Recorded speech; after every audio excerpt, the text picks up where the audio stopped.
Hi friends, ఒక కళాయిలో నూనె పోసుకోండి. అలాగనే మిర్చి, ఉల్లిగడ్డ రెండు వేసుకొని అవి వేగేదాకా మూత పెట్టుకోండి ఫ్రెండ్స్.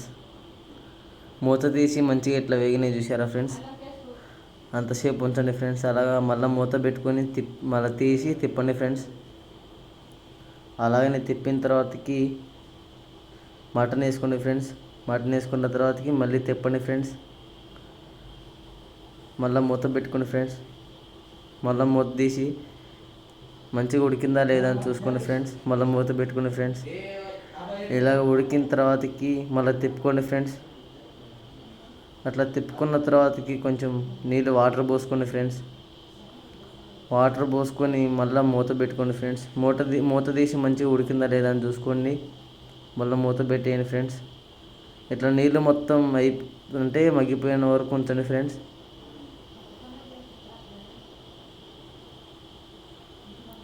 అలాగనే కొంచెం పసుపు, అలాగనే కారం వేసుకోండి ఫ్రెండ్స్. కారం వేసుకున్న తర్వాత అంటే మీకు సరిపోయేంత వేసుకోండి ఫ్రెండ్స్. దాని తర్వాత తిప్పండి ఫ్రెండ్స్. మంచిగా తిప్పండి ఫ్రెండ్స్, మొత్తం కలిసిపోయేదాకా తిప్పండి ఫ్రెండ్స్. అలాగనే మూత పెట్టుకోండి ఫ్రెండ్స్. మళ్ళీ తీసి అలా టమాటా, కొత్తిమీర వేసుకోండి ఫ్రెండ్స్. కొంచెం ఉప్పు వేసుకోండి, ఇందాక ఉప్పు వేసుకోలేదు ఫ్రెండ్స్. దాని తర్వాతకి మళ్ళీ మూత పెట్టేయండి ఫ్రెండ్స్. మూత తీసిన తర్వాత చూడండి ఫ్రెండ్స్, మా కర్రీ ఎంత బాగా అయిందో. ముక్కలు మంచిగా ఉడికిపోయినాయి ఫ్రెండ్స్. చూస్తుంటే కలర్ఫుల్ లెక్క ఉంది కదా, బాగుంది ఫ్రెండ్స్. మంచిగా కలుపుకోండి ఇంకోసారి.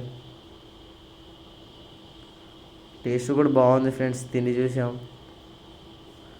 మా కర్రీ నచ్చితే లైక్ కొట్టండి ఫ్రెండ్స్, అలాగనే ఫాలో కూడా కొట్టండి ఫ్రెండ్స్. ఇదిగోండి ఫ్రెండ్స్ మా మటన్ కర్రీ. చూస్తుంటే కలర్ఫుల్గా బాగుంది కదా ఫ్రెండ్స్. ముక్కలు చూడండి ఎంత మంచిగా మగ్గిపోయినాయో. Bye friends.